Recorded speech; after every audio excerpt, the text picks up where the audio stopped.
something we call appreciative inquiry community in Denmark, and one of the things we do is simply to ask questions that makes it possible for people to do whatever they want.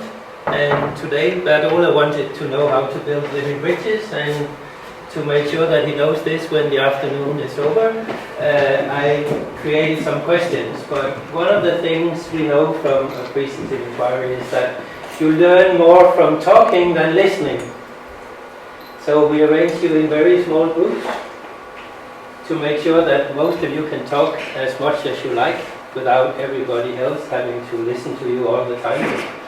So lots of talk is going to take place, but don't worry, we're also going to listen to each other. The intensive listening will take place in the small groups, and then we're going to make sure that what happens in the small groups are shared, so you're not going to miss anything. That's the whole thing we're going to do this afternoon, but as you can see in this video we saw, living bridges doesn't come out of nothing. They are built somewhere for some kind of purpose. So to make sure that we know what this is all about, you're actually going to build the prototypes of these bridges in this afternoon, because we know you're very creative, and we know that talking changes the quality when you start building instead of just talking. First, I would like the people who are the hosts in the different groups to stand up, so you know who they are. These are the secret people that you have to obey. They are going to ask the questions and you're going to answer them. And in case you need a little help, they will also help you, and they know a bit about what we're going to do this afternoon. So don't worry, you're in good hands, and in case something happens, they will call me.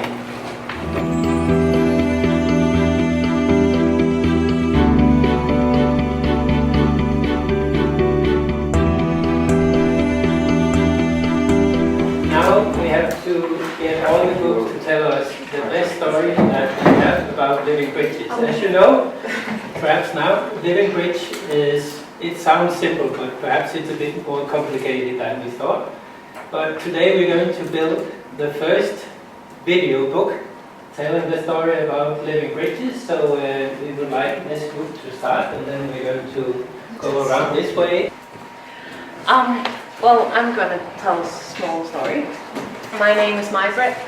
I'm from just north of Copenhagen, but I've been traveling for a year. And in that period, I spent about 3 months in New York. And I was going down to see what the Occupy movement was up to down in New York City. And I was entering Zuccotti Park. At this point in time, they were actually fenced in already. And I kind of went in there with all my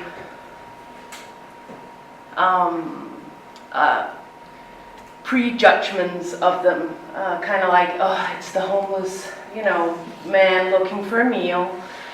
It is the out-of-a-job worker. It's the student that is angry about the loans. I had all these preconceived ideas about what the Occupy movement actually was. I was about to leave the park, and this huge dude stands in front of me with a t-shirt on, and he was seriously, he was 2 meters tall. And the only thing I could see was his t-shirt saying something about military. And I thought, is this military pro? Is this military con? And he was talking to me, and I thought, oh my God, he's blocking my way out of the park, and it was fenced in, and I was kind of not listening to what he said. And I was turning around and I saw this little group of people sitting there talking, just this small little group of people talking. And I asked him, I said, what's that? And he says, oh, that's the OWS think tank. And I thought, think tanks in Zuccotti Park? That's interesting. And he says, do you want to go? I said, sure, can I go? And he says, everybody can join in. So I come over there, and they just finished the discussion. Something sparked my interest in this space, because what it was public space with a facilitator. And this facilitator was using hand signals, as they do on Occupy Wall Street, but he was also using other facilitation tools. And I thought, this is really interesting. So I got an apartment in New York City, and within a day I was actually a new facilitator in Zuccotti Park with the Occupy movement, and I stayed there for quite a while doing these think tanks. And what I found was that it is the most amazing space because it's in public. It's an open forum. You cannot control it. Everybody comes. It's the Wall Street broker. It's the homeless guy. It's the out-of-a-job worker. It's the student. It's me from Denmark. It's somebody else from Bulgaria. It's tourists. It's everybody. And what happened when they come into a space where their normal paradigms of communication are taken away? They can't use their voice in the same way. What happens is they step out and they need to become listening. They need to listen first. And when that happens, something amazing evolves. We start listening to each other and something else can come into play. And what I found was that this space was so amazing for building bridges. And the reference to the movie we saw is that there would be no need for a bridge if there wasn't a river. If there's no river, there's no need for a bridge. But where do we provide this space for other people to build their bridges? And what happened again and again in the course of the 3 months I sat in Zuccotti Park was that people met each other who would never have met each other, who went into business, social enterprises from it. Healing took place between civil cops and police victims of police violence. All of a sudden met each other in this space. And you could see the healing taking place. And I'm not saying that it would provide solutions, but I know that this one cop will not participate in conversations that are degrading of other people again. And I know that this police victim or victim of police violence will have had another perspective, at least for a moment, so maybe he's not so aggressive and bad-mouthing the police in the same way as it was before. But these are just small examples. You can see this every day. Every day somebody new. We had think tanks there 3 times every day. And in every think tank, something new happened. That was interesting. So that was the little story and the example of the building bridge. Maybe the question, what kind of subjects were you... The subjects, well, this was the really cool thing as well. We didn't choose the subjects. We had subjects that we, personally wanted to discuss, but once the facilitator actually becomes involved, the facilitation process goes and it becomes a discussion more than a space in a forum. But what we did was we asked people, what do you want to discuss? The people who actually came there to begin with, because they knew the think tank was there. Or we would simply go around and collect people saying, hey, do you want to join in today's think tanks? We start, in 10 minutes, come join us. And when we had people there, we would ask them, so what do you want to talk about? And if nobody threw out a topic, we chose a topic and we talked about that. Right. Yeah. But we have chosen one story, and that's what happens on Facebook. Facebook is not the subject. Facebook is just the media. But when we meet each other, creating new culture, sharing knowledge, sharing experience, make us think new ways, make us act in new ways. And that's what we call a living bridge. And that's the picture we want to work with in this afternoon. So creating culture when we are not physical together, but we communicate via, for example, Facebook or other social media. So we follow this track. Stine? Yes, we actually had 2 stories. So Yeah, but you're only allowed to tell one. I know. So should I, or do you want to present it? No, please. Okay. So we were talking about film as a living bridge. And the example was actually Schindler's List, right?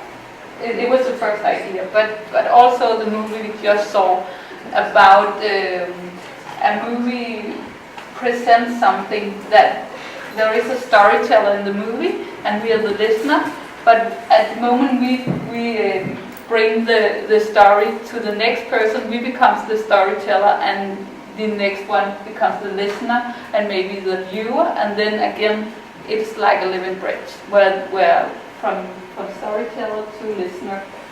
That's kind of it. And what's the gap? Is time and distance, you said, right?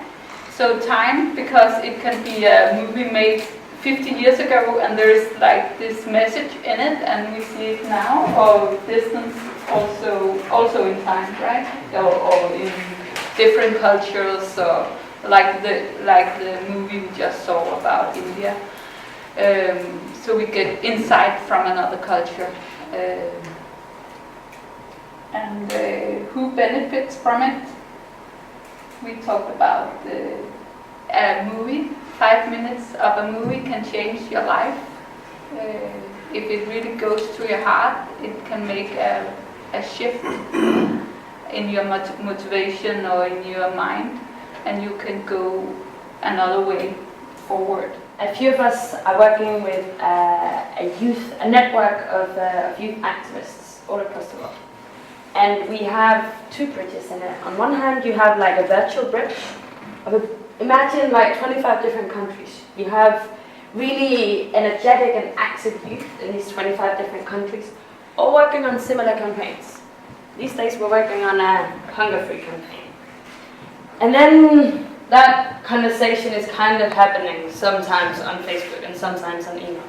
It's not really working, but it's kind of working anyways. We would like to make it more living and more of like a bridge that's continuing, which is why I think I'm telling this story, because we would like to talk more about how to make it more living. And then the picture we have of when this bridge is working is Tia was facilitating a course between Nepalese and Burmese activists who are running these kind of political campaigns in their countries that can have a massive impact. And then they were meeting and had a course together and basically inspired each other. And then went back to their communities. Some of them are running different projects, some of them are training more youth to become more like agents of change, is what we call it. So that becomes a living bridge that's continuous and that's building up. So yeah, we would like to make it even more living. I work with development of educational games, and the thing I'm working on right now, actually selling right now because it is developed, is a game of collaborative innovation in the public sector, teaching cross-sector project groups how to work together in projects actually. And it's based on scientific research done by a center on the University of Roskilde, and therefore also actually in itself a good example of a bridge between a private company, mine, making games, and a research institution making publicly funded research. Well, that's one bridge. The product itself acts as a bridge between the different actors, making them get across the gap of different cultures, different agendas, different language when doing a project together. And I think you could call when the picture of this bridge, the architects would be the scientists actually. The visionaries wanting to make this bridge is actually politicians right now seeing a great demand of innovation in the public sector, because we have this great stream beneath of cutbacks all over the public sector in Denmark. So there's actually a window and resources for innovation today. And the builders would be us, the game developers, and the users, all these different actors, and the ones who benefit from it would be all of us actually, because better projects of innovation in the public sector would benefit all of us, so that our welfare system won't crash tomorrow, but not at least tomorrow, but the day after tomorrow. So I hope it wasn't too much of a sales speech, but if anyone wants to buy our game, can talk to me afterwards. Thank you. You can write your contact details up here. Yes, I will.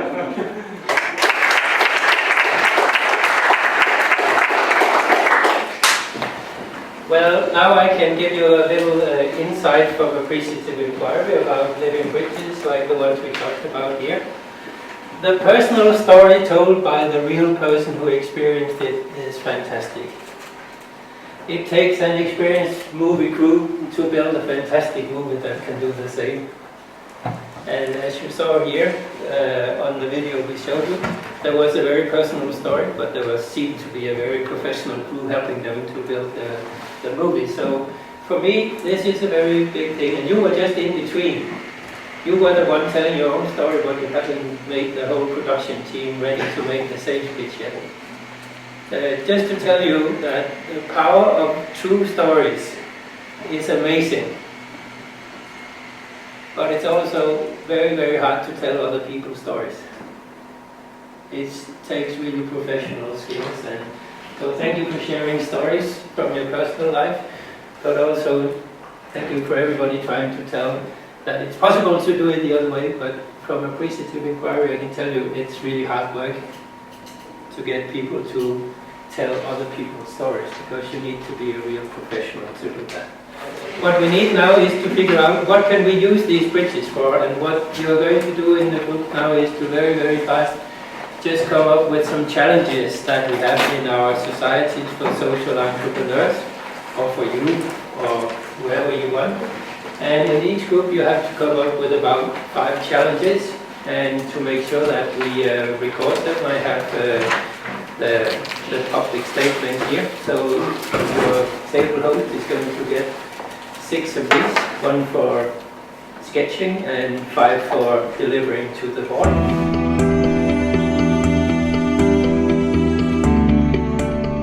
One challenge could be that sometimes people are not connected. You know, sometimes people are not able to be connected with other people who share the same challenges or share the same themes or going through the same development. So a challenge is to connect these people so they can change knowledge and exchange ideas and inspiration. Another challenge is that people not having power, influence in their own life.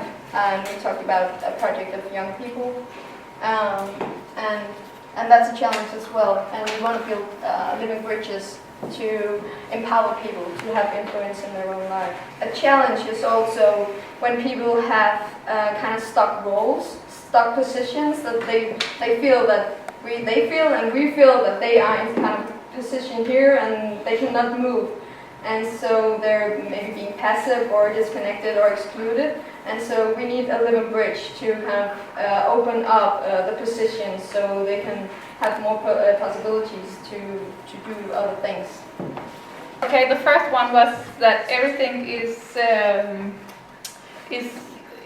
up. We call it in Danish. Alt bliver gjort op i kroner og øre. So please translate it. That everything is about money. Or Yes, everything is good like translation. countable, and that we can buy happiness. That's a big challenge in our society. That if we have money enough, we can buy everything, and then we will be happy. But that's not the case, actually. So that's one, and it's not mine.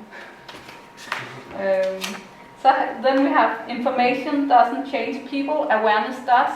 And I was writing this one because we were talking about that it can be very hard to navigate in all this stream of information. We are overboomed of information, and but the information really doesn't change us.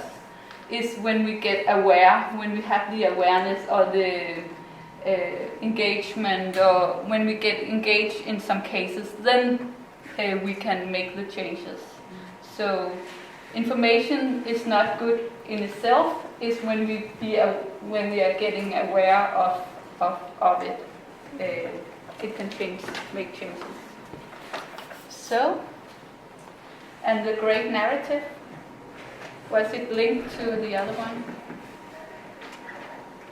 The great narrative was the modern world, the modernism, right? Yeah, the that it's so hard to realize that you're part of the narrative yourself and try to change the way you think about change, for instance. Yeah. And I also think about, we try to make consensus of everything all the time, so we only have one narrative instead of a lot multiplied stories. So it's a tendency in our society to cut everything off and then go for the big story instead of have a lot of small interesting stories. So. And then there was a really AI one, lack of focus on the future, and we are missing focusing on all our possibilities. Instead we look at the past and everything what went wrong in the past, instead of looking forward and see all the possibilities we have for the future. So that's another challenge. So yes, that's it.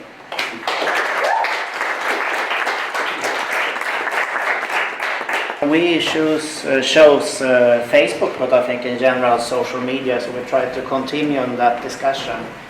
And also we saw it as a structure and of course people relating and using that social media. And information is obvious one of the first challenges and knowledge in society that you can use social media for, or that type of structure. So that is the first thing. But also it's not easy. Also, as you're living in maybe in a segregated area, or if you want to get integrated in society, it's the same maybe in a virtual community. It's not easy to come in there to find the right culture, the language. Maybe people don't like you, they don't like you, and maybe they are not listening and seeing what you're doing there. So it's also many restrictions and borders in social media itself. But if you can do it, of course, you can learn more. It's obvious. There's also a commitment and engagement challenge. If you are at social media, how can you continue the conversation? There are lots of information spreading and coming and going, very random, but how could you keep the track and continue over time? So that's a big challenge, but it's also lots of diversity going on. There are lots of new inputs and new motivating and engaging things happening. So how can you continue over time? And the third, another thing is also the translation problem that you also took there. I think there are maybe 4 steps. You have information, you have knowledge, and around knowledge there are awareness. That's not enough to go to attitude and behavior change.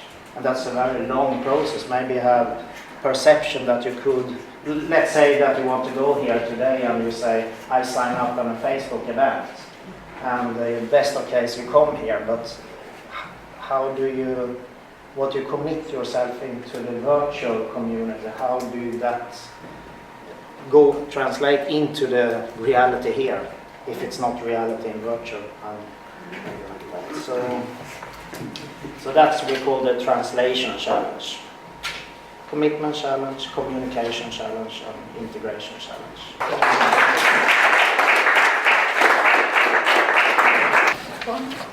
So it's actually been great that we are number 1, 2, 3. Because, like you guys said, there's a step towards this, and what we discussed and identified is what are the drivers behind the motivation to actually act, to make that social change. And the major point from our point was the lack of empathy and solidarity there is in society. And then we took it from this very broad and abstract discussion to more specific social entrepreneurs. What are their main challenges? And a lot of people have prejudices against social entrepreneurs, misconceptions. They are, and I quote, hippie-minded people who doesn't know shit about money or business. And then, so it kind of led us on to an inclusion of voices, that being the social entrepreneurs within the society, but also the other way around.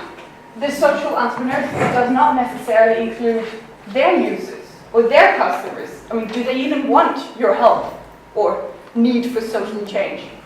Or do they want it in a different manner than the way that you think they do?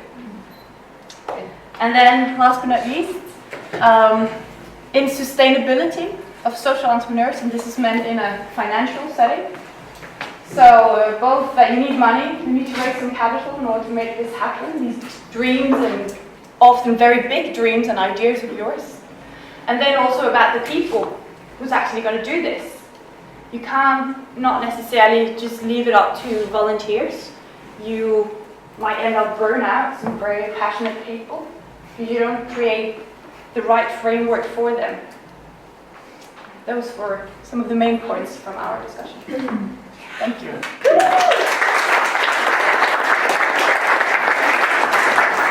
In our group, we have 4 points that we came through. And first we talked about short term and long term. Normally when we relate the word entrepreneur, it's about action and now, and we need the results immediately because of and sometimes as we also saw in the video, you need longer time and you need to build something sustainable. So and sometimes it can also go fast. Short time is not a problem, but it's just about a challenge of figuring out when is a long time, when is a short time. So we have to be aware of this. Our next point is came out of seeing that often between us, when we don't meet, we judge. And perhaps it's because we are afraid of what we don't know, or why people are reacting like that, or how they are. For some reason, I don't know. We have to call a psychologist for that. But yeah, but from that, I think we think that's a big challenge, and we need somehow to overcome that challenge, to listen and create dialogue. Yeah. Was that the? It was perfect. Oh, perfect. Great. Then we have public space, and sometimes, for example, I had yesterday a workshop in Mellemfolkeligt Samvirke, an Action Aid Denmark, and there we invited people from the outside. But there came 2 from outside, because we wanted to create something from the outside, or for everyone. And the 2 persons that came outside mentioned that we had a language in our group or in our workshop, and we had a culture, and that was influenced, and it was difficult to step into that. So and the story fits very well to create spaces where no one is in the power, has a power structure, or they have a language, so it's difficult for someone to get in. We can relate that to my story before about occupying Wall Street, where everyone could just step in to the park and participate. So create spaces where everyone is invited and and no one feels excluded. And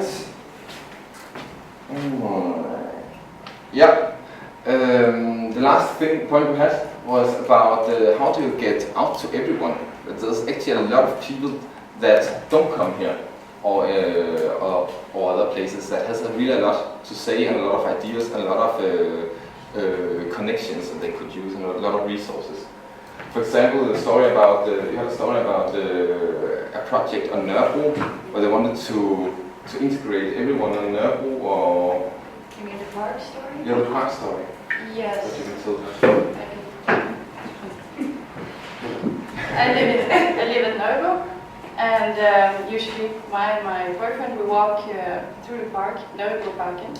And recently I saw in the newspaper of Malmö a big story about this community at Nørrebro. They were gardening their own vegetables and everything. We thought, and we went down to Nørrebro Parken, and we saw all of this, built up, and there were carrots and everything.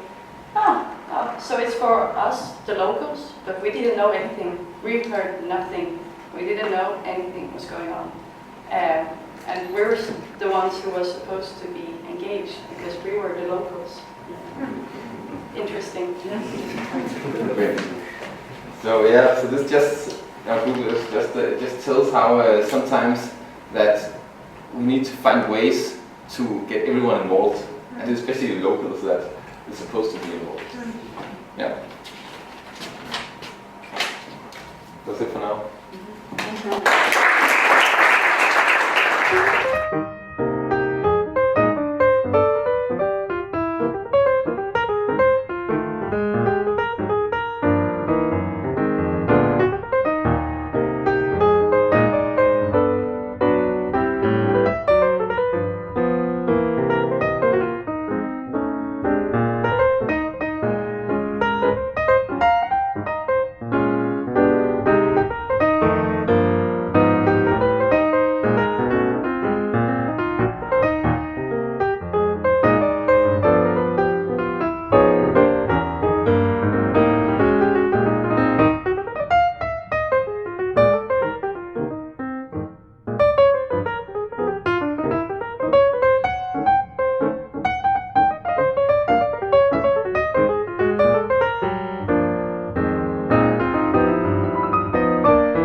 So basically, this is a living bridge. It's based on building on what is alive.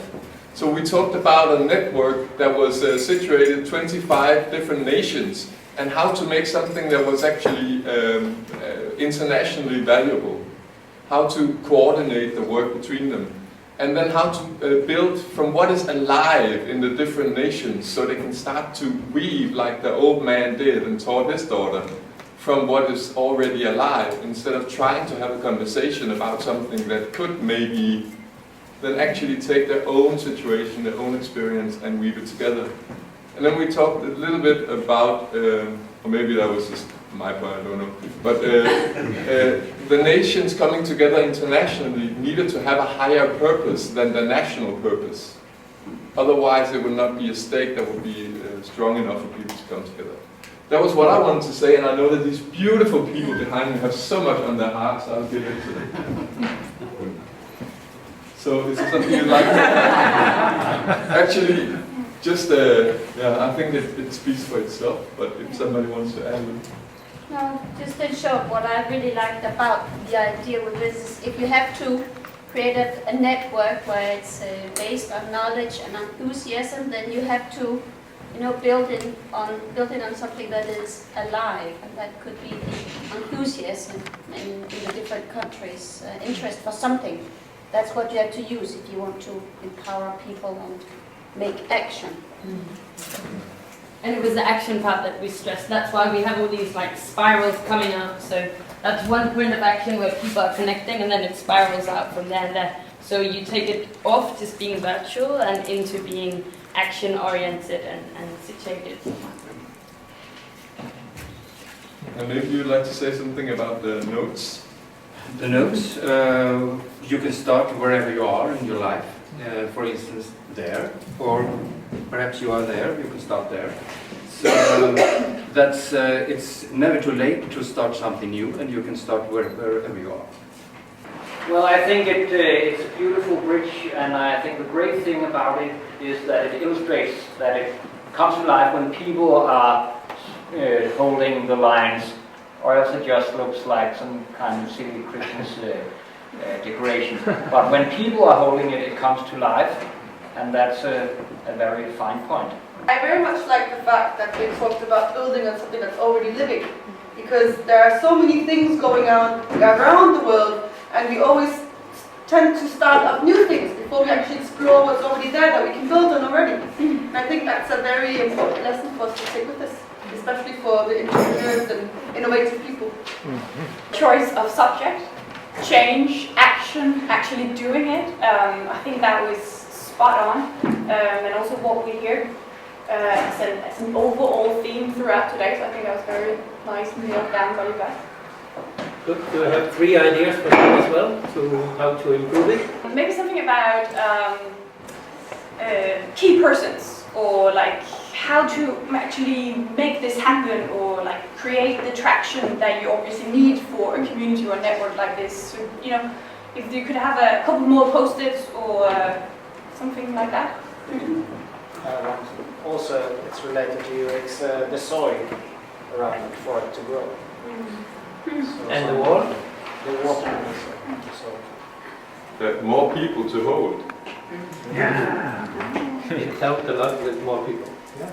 Good idea. Now we're going to make a movement to the next bridge. I think they ended where we could start with being the change, that it has to be living experience and passed on from person to person. And we started in the film, but we made it bigger. So the storytelling thing we talked about earlier is still there, but we try to focus on how will we be the change, because it's so easy to point out in the world and point out all the places where the change should be, but where am I today and what do I want to create? So actually I gave one of you a little assignment to tell a little story or tell a thing that you want to change in your life. So maybe, did you think about it? I just think a little bit about it just now. I want to engage more in just meeting random people around. Yesterday I attended at a bar, a hostel, and I thought it was a great opportunity to meet people around the globe while I don't have any money to travel at the moment. And there we also shared great ideas and opportunities. That's why I'm a little bit tired today. But still, I think the opportunities are far more near us than we actually think. It's just our neighbor, you, me, standing in this room right now. So I want to do that more. Yeah.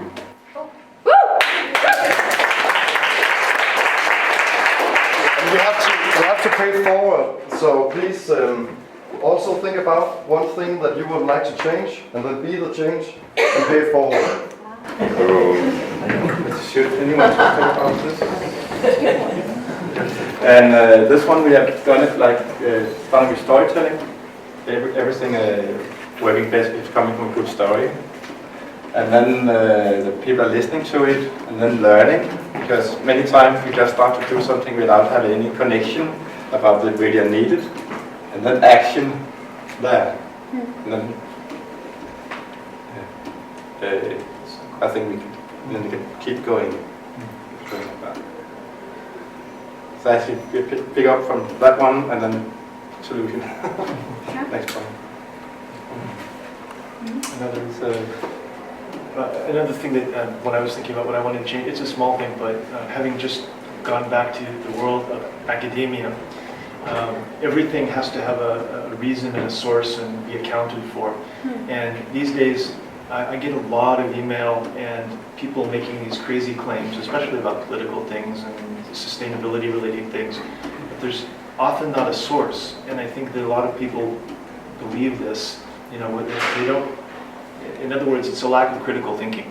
So what I've decided to do is everything that I write, whenever I have an opinion, whenever I'm going to at least give people the source of why that is, rather than just claiming it or writing it. But I also expect the same in anything that I read.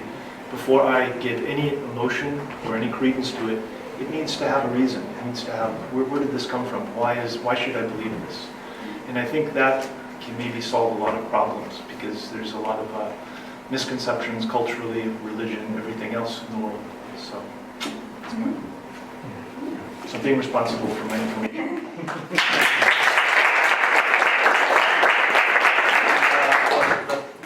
Makes me want to say that I'd like to be more irresponsible. And because I'm constantly actually suspicious of my own thinking, and that's what I really like. Yeah, to change what I don't know, try to find gaps in my own thinking and the way the way we think we're supposed to do things, including change. And so I'm constantly trying to be a little bit difficult about this. It sounds very responsible. Yeah, well, but maybe unreasonable sometimes. Even. Yeah, so that's my point. And I'll find some people to do some changing together with basically because I'm running too much alone. It's very personal. It can't be. You can't doubt anything you say. It's real. It's true. And the fact that you gave away a thing here was very good, I think, because that brings us together. That we also have to do the same. We have to invest with ourselves, not the things we think we should say, but the things we do. I appreciate that very much. I think that the quote, "Be the change," is very strong. Storytelling in the hands, I like that put together. Maybe it's because I think we hear a lot of stories, but often they're very false stories because they're not naturally ingrained in practice. So I think these hands is kind of and be the change is kind of a reminder that things have to come from practices themselves. It doesn't come from storytelling to practice, but also from practice to storytelling. So it has to be kind of a natural thing. It kind of also reminds me of this spiral. Over here, things have to be alive. We have to build on something that are alive. 3 ideas? I think that you should, share this to the world. Like, one thing is in this room, I think it was so amazing to receive this. It really made me think, and I thought, oh God, I have to do something. I can't just be in the abstract discussion group over here in the corner. No, I have to actually, act. So I'd recommend you guys to somehow think, can we, I don't know, take a photo of this and share it on our Facebooks, or can we, the videos there, can you guys, share it, I don't know, something.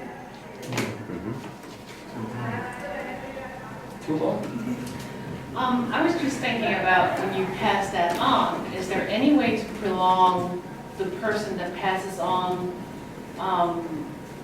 the stick to keep that person engaged, active, and responsible within that handing over, so that you don't just do your thing and pass it on, but you actually keep engaging somehow? Is there? If that was our general idea, that was going to be, everyone was going to be included in the process. It's going to grow. It's really crass, but that's the concept in a way of network marketing. The idea that you're still engaged because you're profiting, that's the not so nice part of it maybe, but what is another motive that keeps you with the people downline from you? I'm thinking non-profit. Exactly, so am I. That's why I'm saying it's not a really good analogy, but there's something there that keeps you engaged. So what is it on a more spiritual or psychological level that could do the same, is the question. Indignation. We have 2 half ideas over here, and after those 2 half ideas, we have 3.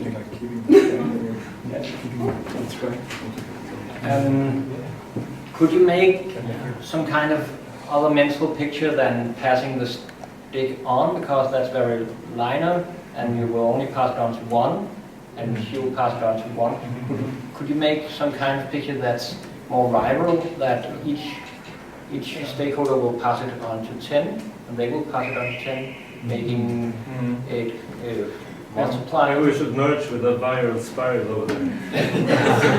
Or that would be an idea for improvement. Maybe we have been giving 2 sticks out. Yes. So we have started doing it. We didn't get time to make 3 sticks. So. We have actually been thinking about it. Kind of combined with that idea, but one idea would be to kind of invite people who are receiving it to kind of make one themselves, so they give 2. Something like that. So you kind of always make one and then give one, make one and give one. Thank you for coming. I'm going to be the conferencier of this night's events. And today we have a grand opening, a world opening. And in a moment, me and this group and the whole team, we're going to present to you a very interesting and fantastic woman. She had a dream, she has a lot of passion. And with these two tools and the rest of the room, she will now build her dream. So I would like to invite, to give her a big applause to Majbrit and her House of Sustainability.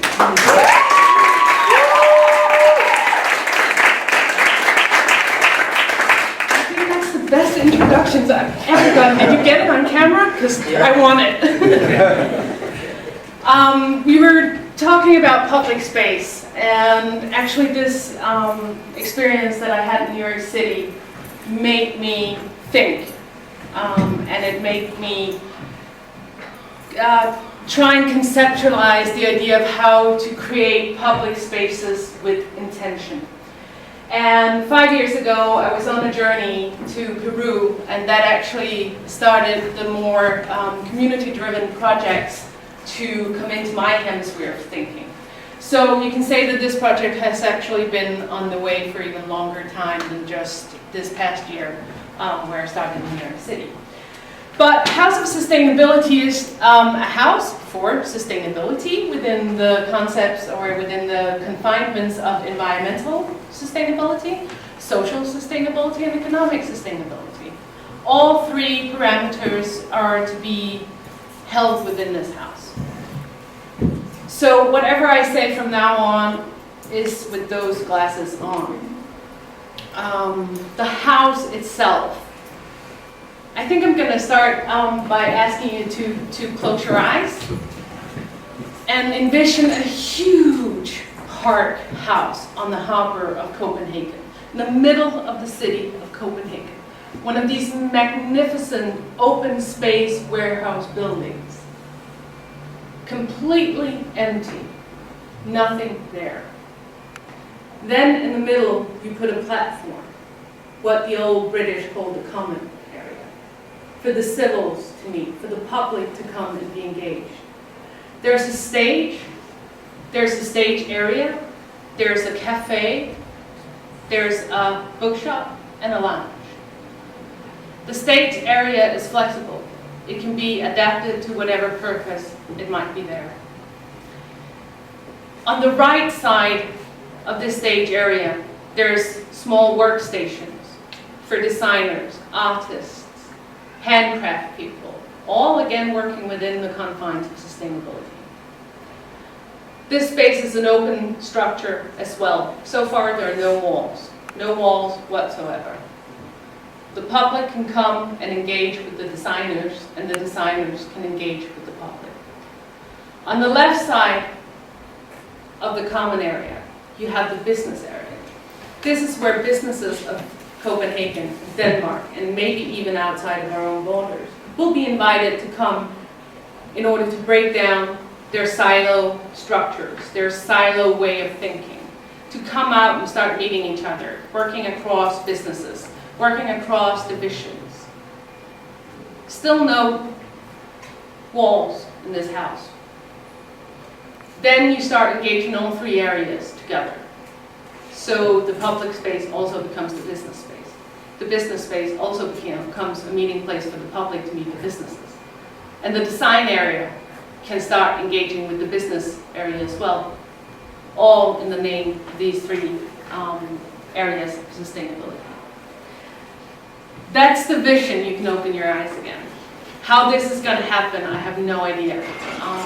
But what I do know is that what I'm looking for, and what we all look for with providing this space, is tearing down the confinements between institutions, between businesses, and between civils.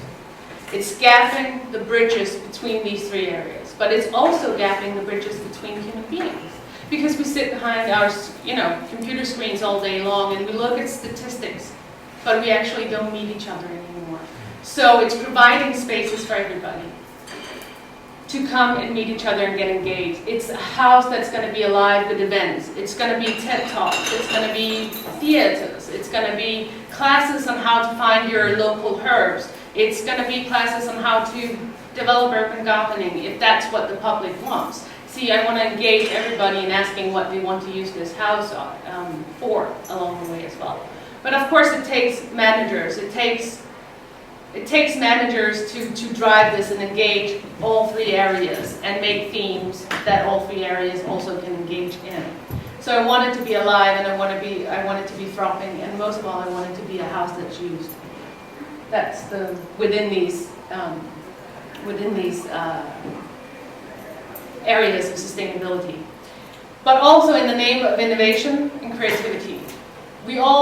There's so much knowledge here already, and we're not using half of it. That's one thing. We need to use the knowledge we have and the things that we have readily available.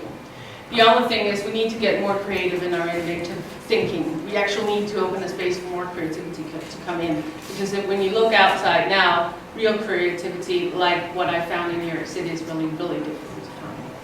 So that's the vision. And yeah.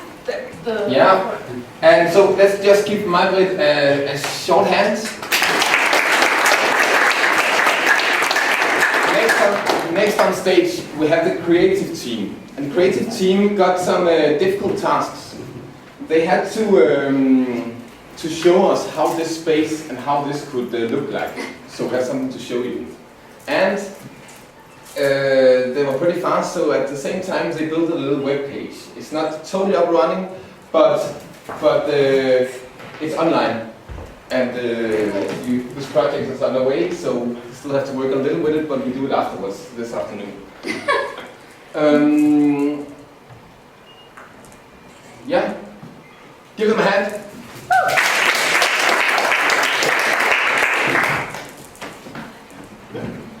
So this is the open innovation space. You can step in. There are no walls around it. You can step out. We can engage. We can meet. There are no corners, so you don't feel trapped.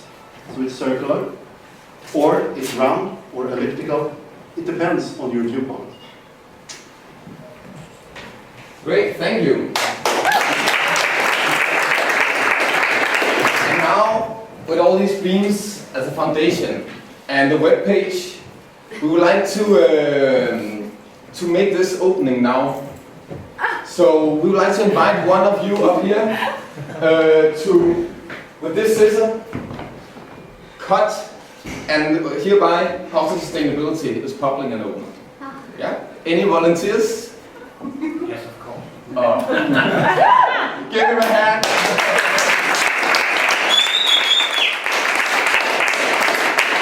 Great honor, blah, blah, blah, blah, blah. Now declare this was our own.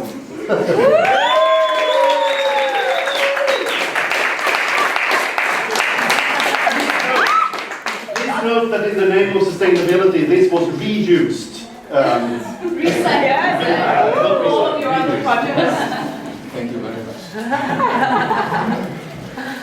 That was our presentation. Yes.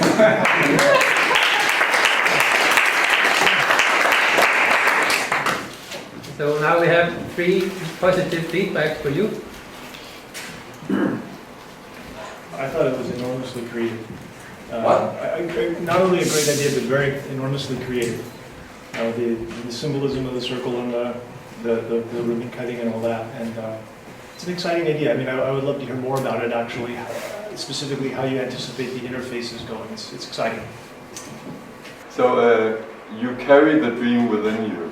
It's very apparent and it's very beautiful. So I just want to praise that you shine it up in the way that you talk about it, and that can make it a reality. So thank you. Good. Praise. Thank you for doing real-time action instead of just blah blah blah in 3 hours. Action. I love that. And thank you for playing. and His Royal Highness. I like the guy you had coming the. I like that you do this cross media, because when you're not focusing on one media, you will not depend on that media to be extended in a few years. You are open for development and stepping into new fields of area. So that's a great thing about your project. Then we have 3 ideas to improve. Jimmy? So, a few weeks ago I was biking around in Amager, and I found this space maybe you're looking for. It's a big warehouse, unused, open doors, and it's kind of like skaters that be using it, and it's just next to the sea. And I think you can just go in there, create it, and maybe when they come and want to take it down or something, you can really tell you're making a change. It's not like you're not trashing the place, so it's right there. So I can share where exactly the spot. But it's a huge space, and it's like it's perfect. It's maybe 1,000, 2,000 square meters, or maybe more. First of all, I really enjoyed your vision. Also closing my eyes, I was there for a moment, building on my prototypes. Yeah. And my idea is, I hope that, because this is a very beautiful but also a large vision, I hope that you will start on the streets, start small, and value starting small. I think that is really important. Good. We have one more. Yeah, I'll join the praise choir. I think that you just changed the whole energy in the room, because you took the action step. And I'd like you to take this one, the pay it forward path. And I mean, you're in a room of people who have tons of like tentacles out and know all these people who are connected to the house and how it will be. So, I mean, get as many of us on board before you leave here today as possible, so it'll happen. Yeah. Our project is all about action and doing it. So this is an organic microorganism. Microorganism. Thank you. Where and you need to tell me if you cannot see it, because this is really important. Here is a spiral. You see the spiral? No? If you don't see it, come closer. And here are all sorts of individuals having great ideas and initiatives for change, but they don't necessarily talk to each other. Or they have a lack of communication with the right people. Or they only talk with people within their own realm and their own network, within their own culture. And maybe they exclude someone who could really be of essence to them.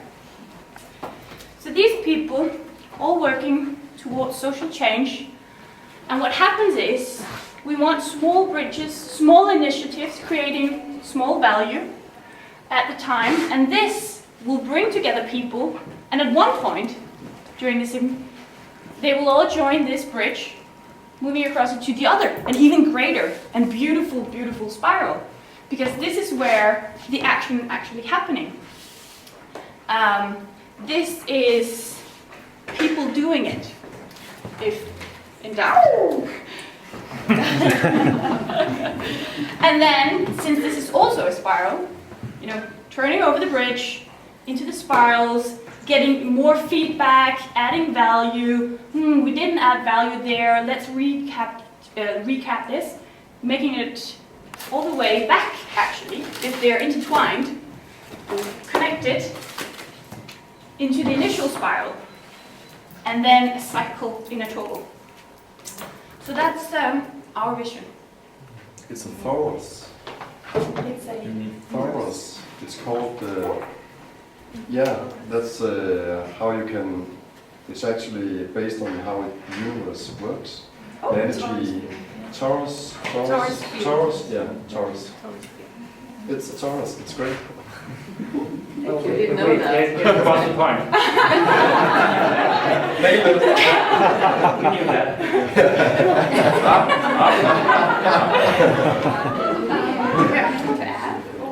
And then when you come to this point, I mean, you've all come from different journeys. There are ups, there are downs, but eventually you come to a parallel point before you meet. And here, you have the ability to bridge the problems that everybody's having underneath, both on the problem side and on the solution side. So that is the idea. And the different actors could be individual persons, but it could be sectors, the public sector, the private sector, the money men, the idealists, all we think working on the same project, but in different languages and from different perspectives. Yes, only 3 words of praise we can have. Yes, sorry. I adore that you want to take us out of our closed networks and silos and want to connect us to the other people, because it's the main obstacle that we are not seeing all just coming in and seeing all the people who are doing similar things in another realm or something else. Please, I'd like to join. I think you built something really beautiful. It could both be building, but still you are describing this energy I just talked about. So there are so many iterations in this model. Iterations in this model. Yes. And I like the kind of organic structure as a way of as a method or approach to break down these kind of limits or silos or what we're talking about. What is the board that you put it on? It's a platform for collaborative. It symbolizes that this is always site-specific. It could be in a country or in a particular region, but you could take the model and move it and use it somewhere else. So that was the thought. So it has roots? Well, it is living, but plants can be moved and replanted elsewhere. It will take a different shape if we lift it or put it somewhere else, but that doesn't matter. It still has the same content. Yes. Well, yeah, maybe I like a bit the same point as before, but use the room that we have in here to figure out, especially in the first part, who here is representing people and organizations that can be used to make it happen. Because otherwise, I'm afraid it's not going to happen.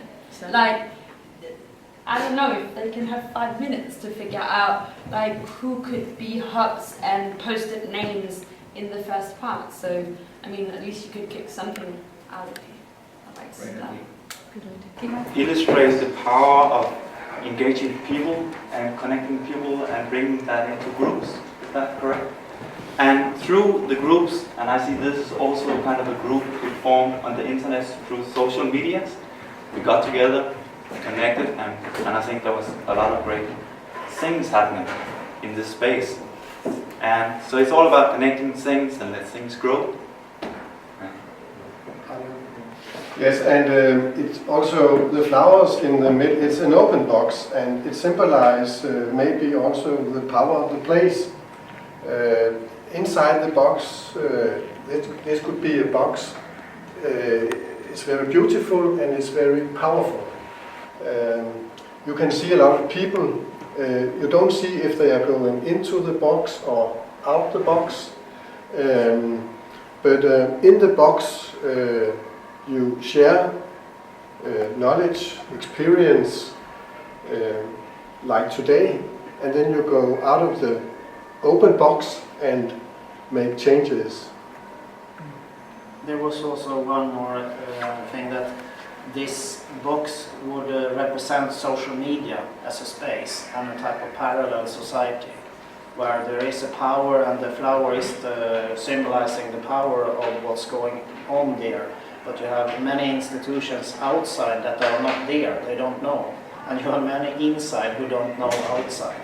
So we needed to open also, so how to get traditional institutions to go into that space, and the people, the young, maybe young generation, to go out and be engaged in here local. So that was an idea also.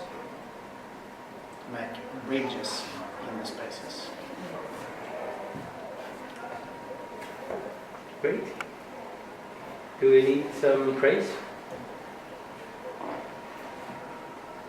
maybe before praise, I also really suggest that some of the ideas here really connect with people and use that viral effect to really empower what you're doing.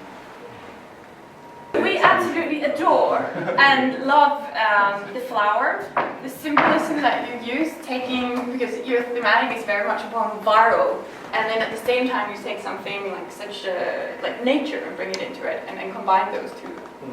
So I think that's very important to keep in mind, actually. Well, we love that flower power is back. Yes!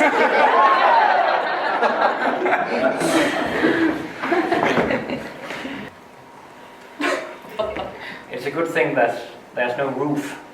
The sky is the limit, and it should always be no upper barrier. Great thing. It wasn't purpose, wasn't it? Yes. Of course. Well, maybe kind of like what you said yourself, actually. How will you take this onwards? Or you seem like you have a lot of knowledge in your group concerning this viral online social media.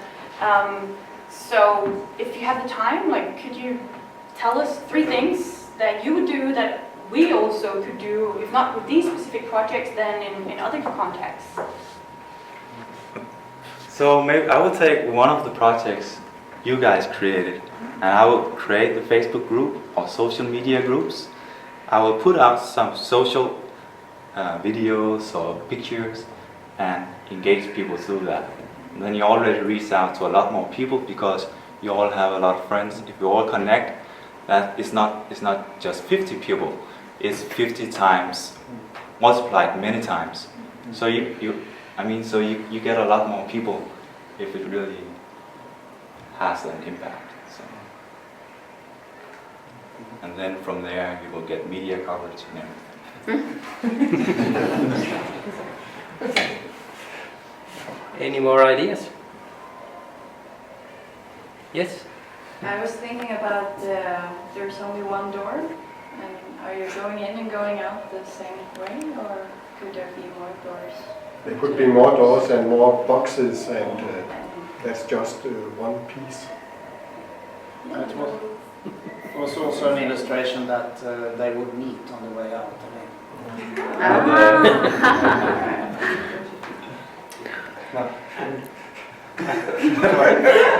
They're all male, the same height and white.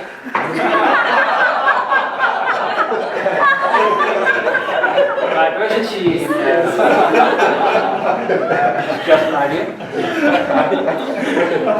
Then you're speaking about social network on the net, but I think sometimes it's also good to have a good focus on social network on that to meet each other and do things like that.